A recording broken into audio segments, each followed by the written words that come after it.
ان کو ان کی جگہ رکھتے ہوئے کسی ملک پر قبضہ کیے بغیر ہم اس پر قابل بھی نہیں ہیں، ہم اس پر قابل بھی ہیں.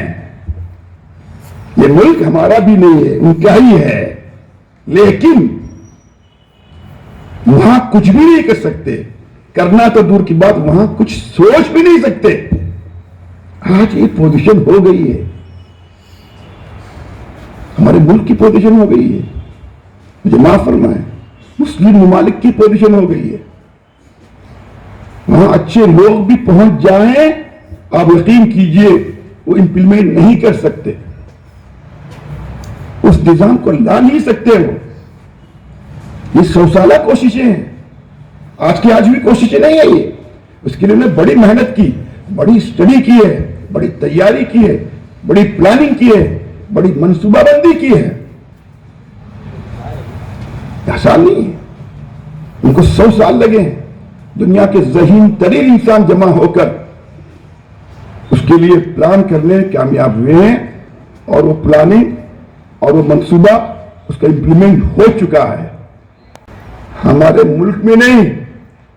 مجھے معاف فرمائے، چھوٹا منہ بڑی بات ہوگی، ہمارے گھروں میں اس سے آگے بڑھ کر کہتا ہوں، دیندار گھروں میں اس سے بھی آگے بڑھ کر کہتا ہوں، علماء کے گھروں میں ظاہر ہو چکے ہیں.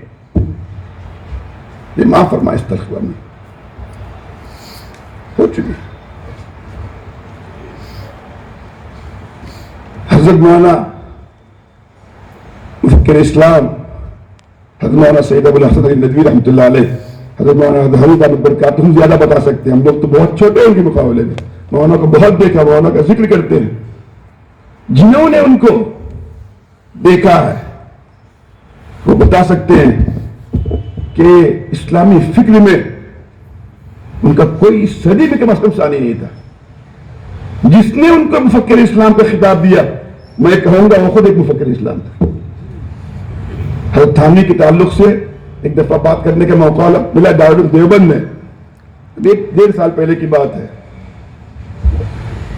حضرت تھانوی رحمۃ اللہ ایک جمعیت کی طرف سے دارالعلوم میں صدیق ہال کے باہر پروگرام تھے. 1 سال پہلے مولانا محمود مدنی صاحب نے فکری ارتداد پہ رکھا تھا، ہم لوگوں کو بلایا تھا. میں نے وہاں بھی یہ بات کہی تھی، آج بھی کہتا ہوں، پہلے زمانے میں خطابات سوچ سمجھ کے نہیں، یہ سوچ رہے ہیں پوری دنیا مل کر ذہنی اور فکری اتفاق کے ساتھ خطاب دیتی تھی. آج مفکر اسلام اتنا سستا ہو گیا، جس کو ٹھیک سے قرآن مجید پڑھنا نہیں آتا وہ مفکر اسلام ہو گیا. حضرت تھانوی رحمۃ اللہ علیہ کو جس نے بھی حکیم الامت کا خطاب دیا، ایسا ذہین ترین انسان ہندوستان میں نہیں، بر صغیر میں نہیں، میں سمجھتا ہوں کہ پوری دنیا میں کم از کم اس صدی میں سمجھتا ہوں حضرت تھانوی کی ذہانت کا کوئی مقابلہ نہیں کر سکتا. جس نے حضرت تھانوی کو حکیم الامت کہا ہے وہ خود بھی حکیم الامت ہے. یہ ہے حضرت مولانا علی مرزا رحمۃ اللہ علیہ کی فکر.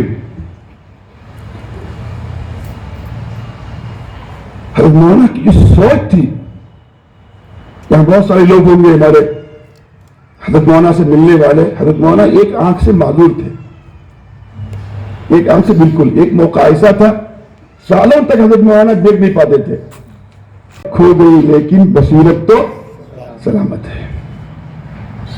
آج سے 50 سال پہلے، 19 صدی پہلے، انتقال ابھی ہوا 20 سال پہلے، انتقال سے کم از کم 30 سال پہلے، جب حضرت مولانا رحمۃ اللہ علیہ کی عمر خیال ہے کہ 50 سال کے آس پاس رہی ہوگی. ہم جیسے نوجوان 51-52 سال کے، آپ جیسے نوجوان. لیکن وہ بات میں سمجھتا ہوں ان کی بات نہیں تھی، وہ الہامی بات تھی، ربانی بات تھی، وہ جن کے دل میں اللہ کی طرف سے ڈالی ہوئی بات تھی.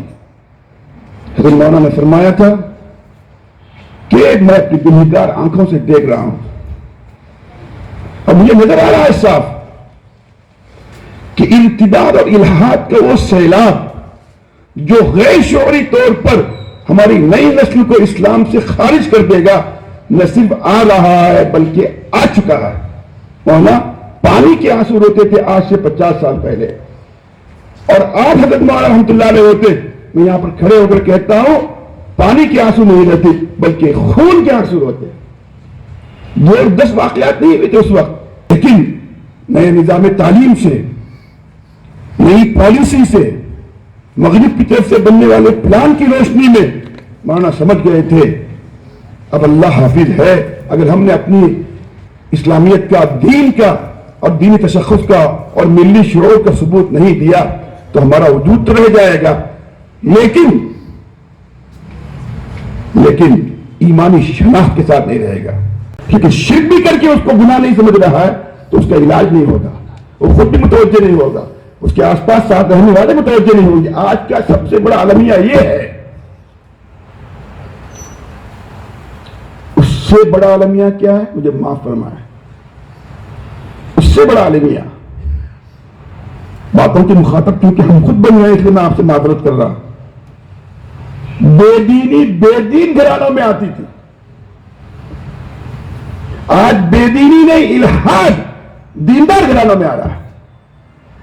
دیندار گھرانوں میں, تہجد گزار گھروں میں, دعوت سے وابستہ لوگوں میں, علماء کی نسلوں میں آ رہا ہے. اور افسوس بات کا المیہ ہے, نہ علماء کو احساس ہے نہ دیندار گھرانے کو احساس ہے کہ اس کے بچے جس گھر میں اس کے ساتھ رہ رہے ہیں وہ ایمان سے نکل چکے ہیں.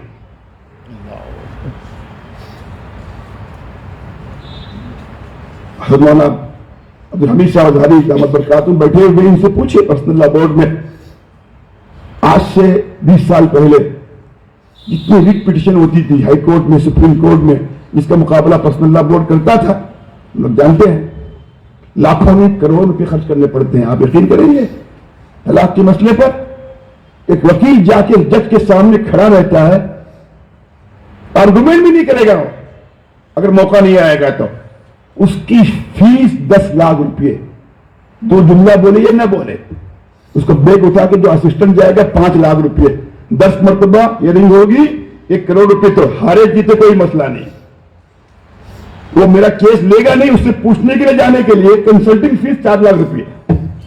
کتنے کروڑ روپے خرچ ہوتے ہیں آپ سوچئے. خیر جانے دیجیے کوئی بات نہیں, لیکن اس سے پہلے جتنی مسائل گئے, جتنی ریٹ پٹیشن داخل ہوئی آج سے 15 سال پہلے, 20 سال پہلے, 25 سال پہلے پورے غیر مسلم بھائیوں کی طرف سے تھی.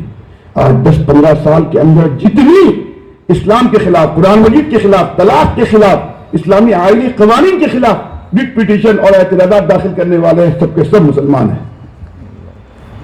احمد ہے, محمد ہے, الرحمان ہے, فاطمہ ہے, عائشہ ہے, ختیجہ ہے, اپنی ہے, گھر کی ہے, بچی ہے. جتنا اچھا ہے اس وقت بھی گئی گزری حالت میں جو ہمارا ملک جانے کا موقع ملتا ہے, دنیا کے اکثر نہیں تو کم از کم بہت سارے ملکوں میں جانے کا موقع ملتا ہے. ایک دفعہ میں جاتا ہوں, کوشش کرتا ہوں کہ ایک ہی ٹکٹ کے اندر 3-4 ملک آتے جاتے جتنے ملک مل جائیں. کبھی افریقہ جانا ہوتا 5 ملک, کبھی جاپان جانا ہوتا, راستے میں جتنے ملے, چائنا ملے, ملیشیا میں, سنگاپور, تھائی لینڈ ملے. عربی ممالک ہیں, اردو ہے, مصر ہے, جہاں بھی جانا ہوا. میں آپ سے کہتا ہوں اس گئی گزری حالت میں بھی ہمارا ملک, ہندوستان کا ملک, کسی عربی مسلم ملک سے بھی اچھا ہے, اتنا اچھا ہے. آج بھی یہاں کے لوگ ماشاءاللہ میں کہتا ہوں 99.9%, اور وہ بھی 1.1% جو لوگ بھی ہیں وہ غلط فہمی میں ہیں. وہ آج بھی ان کی صحیح ذہن سازی ہوگی, ہم سے بڑھ کر وہ وکیل اور دائی بن کر میدان میں آئیں گے. آپ یاد رکھیے, آج بھی ہمارا ملک الحمدللہ اتنا اچھا ہے. ان کو سمجھانے کی ضرورت ہے, ان کو بتانے کی ضرورت ہے. وہ ہمارا قصور ہے, وہ ظالم نہیں ہے. ظالم میں اور آپ, دنیا چاہے ہمیں مظلوم کہے لیکن ہم مظلوم نہیں, دنیا چاہے انہیں ظالم کہے لیکن وہ ظالم نہیں. ظالم ہم ہیں, مظلوم وہ ہے. اللہ کا پیغام, دین کی دعوت ہم نے ان تک نہیں پہنچائی. جس دن پہنچ جائے گی ان کے سمجھ میں اللہ ڈال دیں گے, ہم سے بڑھ کر انشاءاللہ تاتاریوں سے بڑھ کر دائی اور مبلغ بن کے سامنے آئیں گے. تو آج یہ حال ہے. انگریز گئے, لوگ کہتے ہیں انگریز حکمرانی کرنے کے لیے آئے تھے. میں کہتا ہوں بلکہ ہمارے بڑے کہتے ہیں, میں اس کو نقل کرتا ہوں, انگریز حکمرانی کرنے کے لیے نہیں آئے تھے. انگریز جس وقت ہندوستان کو چھوڑ کر گئے وہ کوئی کمزور نہیں تھے کہ مانا ایسی پوزیشن ان کے خلاف نہیں تھی برطانیہ کی, برٹش گورنمنٹ کی. وہ چاہے تو 10-20 سال رہ سکتے تھے. وہ جس مشن کے لیے آئے تھے اس مشن میں کامیاب ہو گئے, اس لیے چلے گئے. ہم خوش ہو گئے, ہم نے ان کو بھگا دیا. ہم ان کو نہیں بھگاتے, بھاگ جاتے. چلے والے تھے وہ. انگریز گیا لیکن انگریزیت نہیں گئی. مغرب گیا لیکن مغربیت نہیں گئی. ان کی تہذیب نہیں گئی. آج انہی کو فالو کر رہے ہیں. جوڈیشری کے اندر, تعلیم کے اندر, کلچر کے اندر, سویلائزیشن کے اندر جو وہ دے گئے اسی کو ہم فالو کریں, اسی کو امپلیمنٹ کر رہے ہیں. ماں ہے, اس کا خاتمہ ہے, اس کا خلاصہ ہے, امپلیمنٹ کا آخری نقطہ ہے. یہ آپ سمجھ لیجیے. اس تعلیمی پالیسی سے ایک تعلیمی پالیسی وہ تھی جو 64 یا 65 کے آس پاس بنی تھی. ہمارے یہاں 10-10 سال میں 10 سالہ منصوبہ بنتا ہے, 10 ایئرس پلانس کہتے ہیں. ہمارے یہاں رہے, اب بنتے نہیں بنتے وہ الگ بات ہے. ہمیشہ اس 10 سال کے ہم زراعت کو ہم فوکس کریں گے, اس 10 سال کے اندر انڈسٹری کو کریں گے, اس 10 سال کے اندر ہم تعلیم کو کریں گے. نہرو نے پلان بنایا تھا 10 سالہ 5 سالہ منصوبہ, لیکن تعلیم کے سلسلے میں 20-25 سال میں ایک پالیسی بنتی گئی. نہرو کے زمانے میں بنی, اس کے بعد لاجو کے زمانے کے اندر بنی. دونوں پالیسیاں اس کے بعد 2020 کے اندر بنی ہیں. زمین و آسمان کا نہیں, بلکہ آپ کہیے زمین اور آسمان کا فرق ہے. بنیاد میں بھی فرق ہے, اور اس کو امپلیمنٹ کرنے کے لیے جن سورسز کی بات کہی گئی اس میں بھی فرق ہے, اور ہدف کے اندر بھی فرق ہے. اس تعلیمی پالیسی کا مقصد واقعی تعلیم کی ترویج اور ترقی تھی.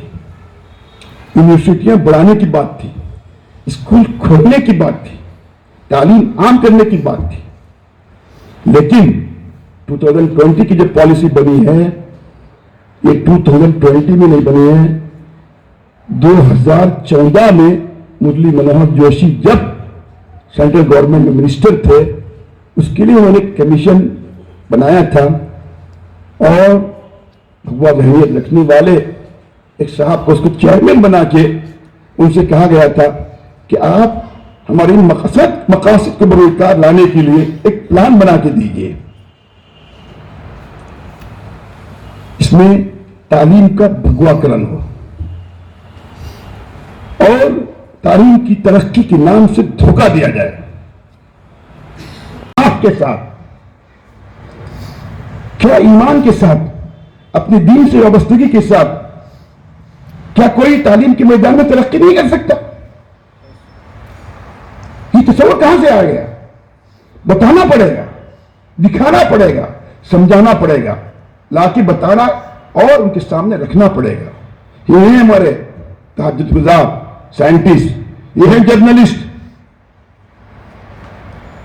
یہ ہیں ہمارے انٹلیکچوئل, یہ ہمارے گریجویٹ, یہ ہمارے آئی ٹی کے لوگ, یہ ہے ہمارے آئی ٹی کے لوگ. سیکولر ہونا, لبرل ہونا, کیا اس کے بغیر ہم جو ہے ترقی نہیں کر سکتے؟ مجھے معاف فرمائیں, دین کی شناخت کے ساتھ ملک کی جتنی خدمت کر سکتا ہے وہ دین کی شناخت کے بغیر نہیں کر سکتا. وہ وقت ضائع نہیں کرے گا, وہ دھوکہ نہیں دے گا, وہ وقت کی بات نہیں آئے گا. آپ ترغیب دیجئے, آپ اپنے مذہب کے ساتھ ہماری ملک کی خدمت کیجئے تو آپ کو فائدہ ہوگا. چور نہیں نکلے گا, ڈاکو نہیں نکلے گا, چاہے کس مذہب کے ساتھ کیوں نہ ہو. آپ کو یہ کہنا چاہیے, اگر آپ واقعی ترقی چاہتے ہیں, آپ واقعی تعلیمی ترقی چاہتے ہیں. خطرہ سب سے زیادہ اس وقت یہ ہے کہ اس تعلیمی پالیسی سے کہ ہمارے اپنے اسکولوں کے ساتھ, تعلیم گاہوں کے ساتھ ہم اپنی مذہبی تعلیم آزادی کے ساتھ جو دے سکتے ہیں, اور دستور کی روح سے ہمیں اس کی اجازت ہے, تو اللہ کرے وہ اجازت باقی رہے, انشاءاللہ رہے گی. کہ آپ کوئی بات نہیں, جس مذہب کا بچہ ہے اس کو مذہبی تعلیم دیجیے, 1 گھنٹہ پہلے بلائیے. تعلیم تو وہ ہونی چاہیے جو حکومت کی ہے, اس کے ساتھ دیر تک بٹھائیے, کوئی بات نہیں. سکھ بچہ ہے سکھزم کی تعلیم دیجیے کیا ہے, ہندو بچہ ہے ہندوازم کی تعلیم دیجیے, مسلم بچہ اس کی آزادی ہمیں ہے, جس کو rights of the moral education کہا جاتا ہے, ہمارے حقوق ہیں, یہ دستور کے اندر لکھا ہے, فنڈامنٹل رائٹس ہمارا یہ. لیکن ایسا محسوس ہوتا ہے کہ اس تعلیمی پالیسی کے ساتھ ہمارے لیے اس کی بھی گنجائش نہیں رہے گی, اور وہ سب سے زیادہ خطرے کی بات ہوگی. ہمارے احتجاجات کام نہیں آئیں گے, ہمارا میمورنڈم کام نہیں آئے گا, کچھ کام نہیں آئے گا. بچے کو تعلیم گاہ میں بھیجنے سے پہلے یہ ہم کو مجبور کیا جائے گا کہ سرکار کی دی ہوئی تعلیم ہی آپ پڑھائیں, جو کہیں ہم پڑھائیں, کوئی بات نہیں, لیکن مکتب اور اس کی بنیادی ایسی دینی تعلیم اس کے دل میں پیوست کر دیجئے, ایسے ہزاروں نے لاکھوں بل بھی آئیں, اسلام کے تعلق سے اس کے قدم نہ ڈگمگائیں. اس کا ایک ہی حل ہے, مکاتب کے نظام کو بچہ گھر میں ایسی دینی تعلیم مضبوط سے, عقیدے کی تعلیم, اللہ کی تعلیم, اللہ کے رسول کی تعلیم ایسی مضبوطی سے اس کو دی جائے, ایسی پختہ اور مستحکم دی جائے, کہیں بھی جائے, یورپ کے ایوانوں میں جائے, مغرب کی جو ہے پارلیمانوں میں بھی جائے, لیکن وہ دین کے سلسلے میں کوئی سودا کرنے کے لیے تیار نہ ہو. ایک ہی حل ہے, لیکن اس کے لیے ہمیں کیا کرنا پڑے گا, روایتی مکاتب کے نظام سے ہٹ کر اٹریکٹیو نظام قائم کرنا پڑے گا. مکاتب کا, بنیادی دینی تعلیم کا, اس کے لیے سوچنا پڑے گا, اس کے لیے پلان بنانا پڑے گا. اپنی جگہ رہتے ہوئے ہم اپنے گھروں سے, ان کی پیرنٹس کی مدد سے اب آئے ہیں, نئی جو چیزیں آئی ہیں اس کو اختیار کرتے ہوئے آن لائن ڈیجیٹل ایجوکیشن کے ساتھ, ڈپلوما کورس کے ساتھ, اس طرح کے نئے نئے نظام بنا کر ہر اس بچی کو جس نے مدرسے کا منہ نہیں دیکھا, جو برقع نہیں پہنتی, لیکن ایمان کے سلسلے میں وہ اتنی مضبوط ہو جائے, عقیدہ اس کا اتنا مضبوط ہو جائے, سب کچھ کھونے کے لیے تیار ہو, لیکن وہ جان دینے کے لیے تیار ہو, ایمان کھونے کے لیے تیار نہ ہو. ایسا ہو سکتا ہے, ایسی نظام, ایسا پلان, ایسا منصوبہ بنایا جا سکتا ہے, ایسی کوششیں کی جا رہی ہیں. میں کہوں گا ہمیں بھی آج سے اس کی فکر کرنی چاہیے, مطمئن نہیں ہونا چاہیے کہ ہمارا بچہ مشنری اسکول میں پڑھ رہا ہے لیکن گھر میں آ کے قرآن مجید ٹیوشن بھی جاتا ہے, ٹھیک ہے, صبح کو زہر کھاتا ہے, شام کو آ کے اس کی دوا بھی پیتا ہے. زہر تو اپنا اثر دکھائے گا.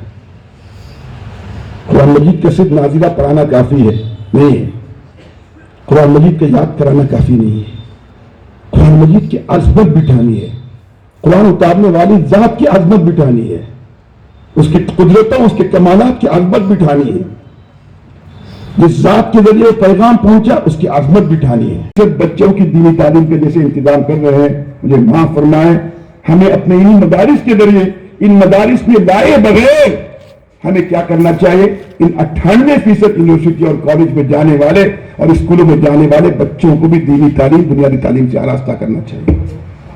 اس کے لیے Sunday classes, vocational classes, online تعلیم.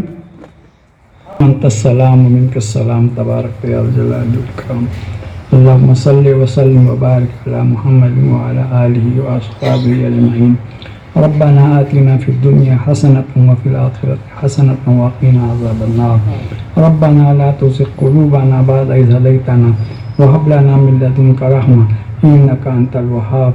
یا اللہ, اس مجلس میں جو باتیں حضرت مولانا الیاس پٹکلی صاحب نے فرمائی ہیں وہ حاضرین کے دل و دماغ میں اتار دے اور عملی جمع پہنانے کی انہیں توفیق عطا فرما.